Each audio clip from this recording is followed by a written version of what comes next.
Hello students, welcome to my YouTube channel सेबी physics. और हमारे चल रहे हैं न्यूमेरिकल क्वेश्चन चैप्टर नंबर 2 के। पिछले वाली वीडियो में हमने 3 क्वेश्चन कंप्लीट कर लिए थे अपने न्यूमेरिकल्स, और अब इस वीडियो में हम क्वेश्चन नंबर 4 से स्टार्ट करते हैं। देखते हैं क्या क्वेश्चन है। क्वेश्चन नंबर 4 है, ए spherical conductor of radius 12 centimetre has a charge of 1.6 10 की power -7 coulomb distributed uniformly on its surface, what is electric field.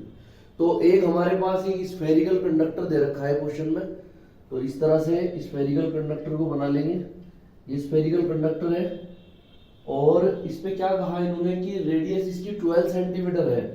तो आर इक्वल्स टू कितना है 12 सेंटीमीटर, और यहां पर एक चार्ज डिस्ट्रीब्यूटेड है यूनिफॉर्मली। तो Q यहाँ पर चार्ज मान लेते हैं, ये डिस्ट्रीब्यूटेड है। R इक्वल्स टू कितना दिया है 12 सेंटीमीटर, और Q इक्वल्स टू दिया है हमें 1.6 10 की पावर -7 कूलम। सेंटीमीटर को मीटर में 12 10 की पावर -2 मीटर। ठीक है, ये दो टर्म्स हमें दी गई हैं। अब आगे क्वेश्चन में क्या पूछा है, क्या क्या चीजें हमें इसमें निकालनी है। इनसाइड द स्फीयर, तो इलेक्ट्रिक फील्ड निकालना है कहाँ, इनसाइड द स्फीयर, स्फीयर के अंदर। तो स्फीयर के अंदर कोई पॉइंट ले लेते हैं सबसे पहले ए पार्ट में। तो यहाँ पर मैं फॉर एग्जांपल पॉइंट ए ले लेता हूँ इस तरह से।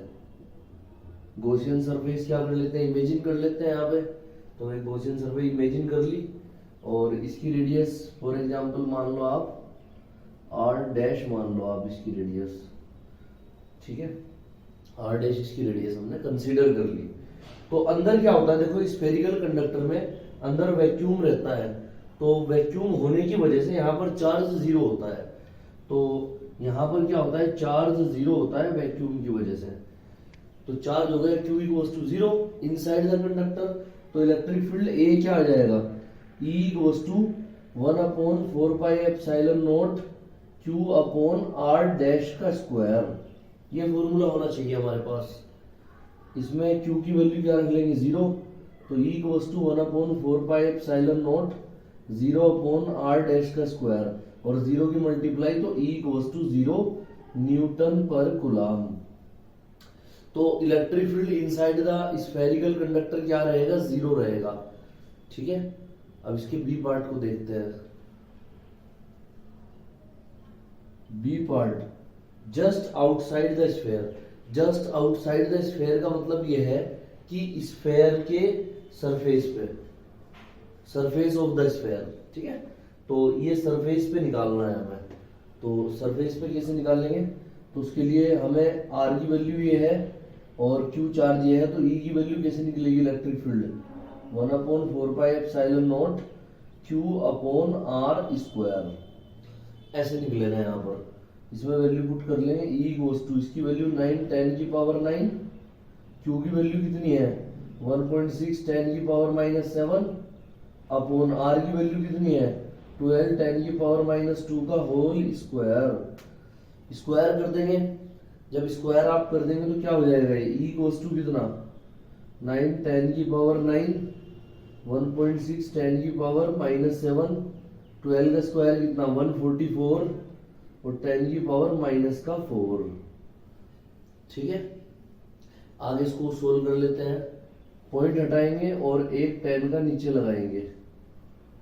ठीक है, पॉइंट हटाए 10 का नीचे लगा लिया, 16 9 जा 144, 9 में से 7 जाएगी कितना बचा 2, माइनस का 4 प्लस का 1 है यहाँ पे, तो माइनस की 3 है बच गई पावर, और 144 ऑलरेडी नीचे है, इससे कैंसिल हो गया 1 टाइम्स।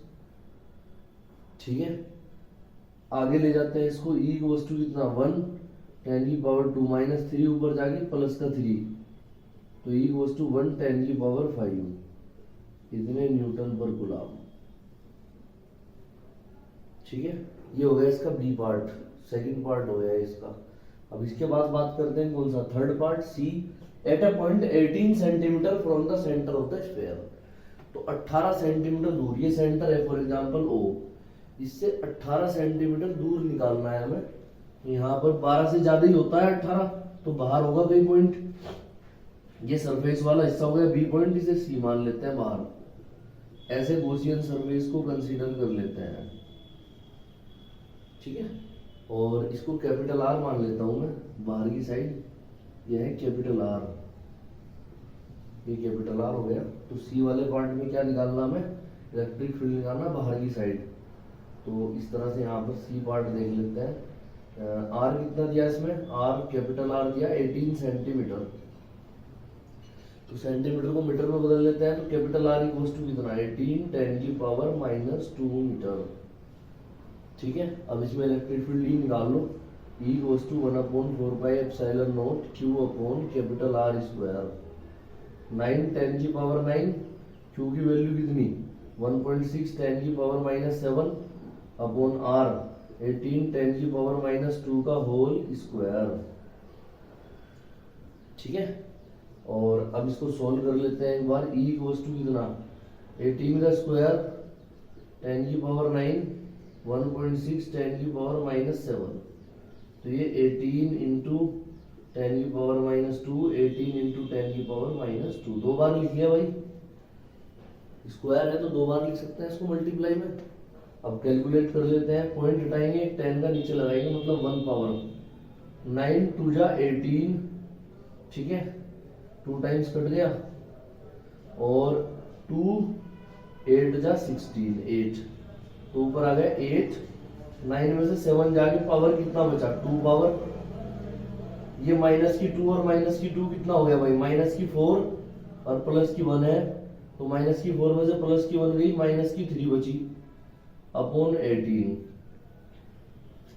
ठीक है। अब इसको सोल्व कर लेते हैं, माइनस का 3 ऊपर ले जाओ, तो माइनस का 3 ऊपर जाके कितना हो जाएगा, 8 10⁻² प्लस 3 अपॉन 18, ठीक है। और ये कितना हो गया, 5 हो गई power, E equal to 8 upon 18 into 10⁵, ये हो गया 10⁵, ई इक्वल टू 1 0 उधर ले लो, 80 अपॉन 18 इंटू 10⁴। अब इसको डिवाइड कर लेते हैं, डिवाइड कर लो इसको, 2 9 जा 2 से 40 टाइम्स, 9 से 40 को डिवाइड करो, तो 9 4 जा 36.40, 9 4 जा 36, 9 4 जा 36, 10⁴ न्यूटन पर कूलम, ये आंसर आ गया हमारे पास। तो ए बी सी तीनों ही पार्ट में हमने इलेक्ट्रिक फील्ड यहाँ पर कैलकुलेट। इस क्वेश्चन को हम ध्यान से देखेंगे तो गॉस थ्योरम की जो तीसरी एप्लीकेशन है स्फेरिकल कंडक्टर के लिए, उससे रिलेटेड है क्वेश्चन, ये बिल्कुल सिमिलर उसी के जैसा है। एक्सरसाइज का हमारा अगला क्वेश्चन है क्वेश्चन नंबर 5। तो क्वेश्चन नंबर 5 में क्या कहा गया है, चलो देखते हैं इसमें। A parallel plate capacitor with air between the plates has a capacitance of 8 picofarad. तो एक पैरेलल प्लेट कैपेसिटर है जिसका कैपेसिटेंस C कितना दिया है, 8 पिकोफैराड, ठीक है। और ये कहा गया है कि 1 पिकोफैराड 10⁻12 फैराड के इक्वल होता है। इसके बाद what will be the capacitance if the distance between the plates is reduced by half. तो डिस्टेंस को क्या कर दिया, हाफ कर दिया यहाँ पर।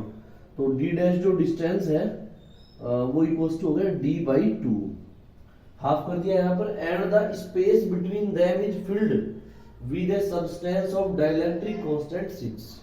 और यहाँ पर जो स्पेस है उसको फिल्ड कर दिया डाइलेक्ट्रिक कांस्टेंट 6 से, ठीक है। तो बताना है हमें कि नया कैपेसिटेंस कितना होगा। ये एयर वाली वैल्यू है, जब कैपेसिटेंस एयर के लिए निकाला था हमने, और यहाँ पर किसी मीडियम के लिए निकाल रहे हैं जिसका डाइलेक्ट्रिक कांस्टेंट 6 है। इसकी वैल्यू पुट कर लेंगे इसमें, तो 2k की वैल्यू 6, c की वैल्यू कितनी 8 पिको फैराड। तो 8 पिको फैराड, तो पिको फैराड में ये आंसर आ जाएगा। तो c डैश इक्वल्स टू कितना, 2 6 जा 12, 12 8 जा 96 पिको फैराड, ये हमारे पास आंसर आ गया। देखिए इसी एक्सरसाइज का नेक्स्ट क्वेश्चन है हमारे पास। अगले क्वेश्चन में क्या कहा गया है, 3 capacitors connected in series have a capacitance of 9 picofarad.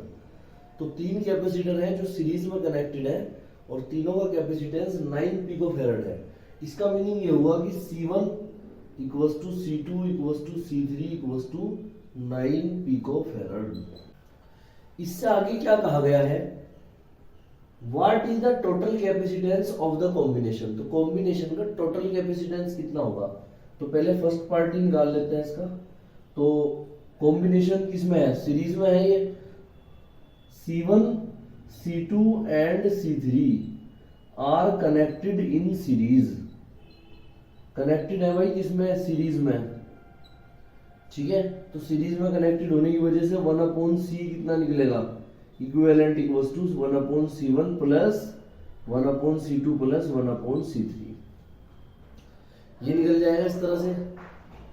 अब इसको सोल्व कर लेते हैं। 1/c equivalent equals to C1 की वैल्यू कितनी 9, C2 की भी 9, C3 की भी 9, तो 1/c इक्विवेलेंट इक्वल्स टू कितना 9, एलसीएम आ गया, 1 + 1 + 1 कितना 3, तो 1/c इक्विवेलेंट इक्वल्स टू कितना 3/9, 3 बन जा 3, 3 3 जा 9, तो रेसिप्रोकल करेंगे तो c इक्विवेलेंट इक्वल्स टू 3 पिकोफैरड। तो ये तो इक्विवेलेंट कैपेसिटेंस आ जाएगा इनका, ठीक है, जिसको हम टोटल कैपेसिटेंस भी बोल सकते हैं। दूसरे पार्ट में क्या कह रहा है, what is the potential difference across each capacitor if the combination is connected to a 120 volt supply. तो अगर कॉम्बिनेशन को 120 वोल्ट की सप्लाई से जोड़ दें तो ईच कैपेसिटर में पोटेंशियल डिफरेंस कितना होगा। देखो यहां पर कैपेसिटेंस सेम है तीनों, 9 पिकोफैरड है, सीरीज में चार्ज सेम रहता है या कह सकते हैं करंट सेम रहता है, मतलब ठीक है वो लाइक रहता है इसमें, और जो वोल्टेज है या पोटेंशियल है वो अनलाइक रहता है, मतलब वो डिफरेंट रहता है तीनों में। तो यहां पर सेम होने की वजह से जो यहां पर चार्ज है वो तो सेम रहेगा, और ये सीरीज में है इसलिए जो पोटेंशियल डिफरेंस है वो क्या रहेगा, 3 पार्ट में इक्वली डिवाइड हो जाएगा। तो 120 वोल्ट इन 3 पार्ट्स में डिवाइड हो जाएगा अलग अलग, ठीक है, इक्वली। तो अगर हम इसको देखते हैं तो V1 इक्वल्स टू क्या आ जाएगा, पहले वाले पे क्या आ जाएगा 1/20 वोल्ट अपॉन 3 से डिवाइड कर देंगे उसको, तो ये इक्वली डिवाइड हो जाएगा इस पे, 3 4 जा 12, 0 का 0, 40 वोल्ट। सेम ऐसे ही जब V2 निकाल लोगे तो V2 भी कितना आ जाएगा 40 वोल्ट, सेम एज V2 भी 40 वोल्ट एंड V3 भी इक्वल्स टू कितना भाई 40 वोल्ट। तो तीनों 40-40 वोल्ट आ गए, तो 120 वोल्ट 3 पार्ट्स में डिवाइड हो गया, 40 40 एंड 40, ठीक है। तीनों का सम करके देख लो 120 आ रहा है। तो 40-40 वोल्ट तीनों पे क्या होगा, पोटेंशियल डिफरेंस होगा तीनों ही कैपेसिटर पे। इसी एक्सरसाइज का 7वां क्वेश्चन देखते हैं। ये छठे क्वेश्चन जैसा ही है, मतलब सिमिलर क्वेश्चन है, वहां पे सीरीज में दिया हुआ था और यहाँ पर पैरेलल में दिया हुआ है, बस इतना डिफरेंस है। तो अब देख लेते हैं, 3 capacitors of capacitances 2 picofarad, 3 picofarad and 4 picofarad are connected in parallel. तो तीनों के तीनों पैरेलल में कनेक्टेड है। What is the total capacitance of the combination, तो टोटल कैपेसिटेंस कितना होगा कॉम्बिनेशन का, नंबर फर्स्ट पार्ट, ठीक है। तो टोटल कॉम्बिनेशन कैसे निकलेगा, इसमें C1 C2 and C3 are in parallel, तीनों के तीनों किसमें है, पैरेलल में है। तो C1 कितना दिया है भाई हमें, C1 दिया है 2 पिकोफैरड, C2 दिया है हमें 3 पिकोफैरड और C3 दिया है हमें 4 पिकोफैरड, ये दिया है हमें। तो C इक्वल्स टू निकाल लेंगे, C इक्विवेलेंट कैसे निकलेगा, C1 plus C2 plus C3, तीनों को ऐड कर देंगे, इस तरह से निकलेगा। C equivalent equals to C1 कितना 2, C2 कितना 3, C3 कितना 4, तो तीनों को ऐड करेंगे तो 2 और 3 5, 5 और 4 9 पिकोफैरड, ये इक्विवेलेंट कैपेसिटेंस आ गया, ठीक है। ये तो सिंपल है बिल्कुल, तो सिंपल क्वेश्चन है। इसमें अगले पार्ट में क्या पूछा है, determine the charge on each capacitor if the combination is connected to 100 volt supply, ठीक है। अगर 100 वोल्ट सप्लाई से कनेक्टेड कर दिया हमने कैपेसिटर्स को, तो चार्ज बताना है ईच कैपेसिटर पे, अलग अलग बताना है। तो सेकंड पार्ट में V कितना दिया हमें 100 वोल्ट। जो पैरेलल कॉम्बिनेशन होता है, इसमें पैरेलल कॉम्बिनेशन में पोटेंशियल या फिर वोल्टेज सेम रहता है, और तो V इसमें सेम रहेगा, तीनों पर V 100 वोल्ट है क्योंकि पैरेलल में है।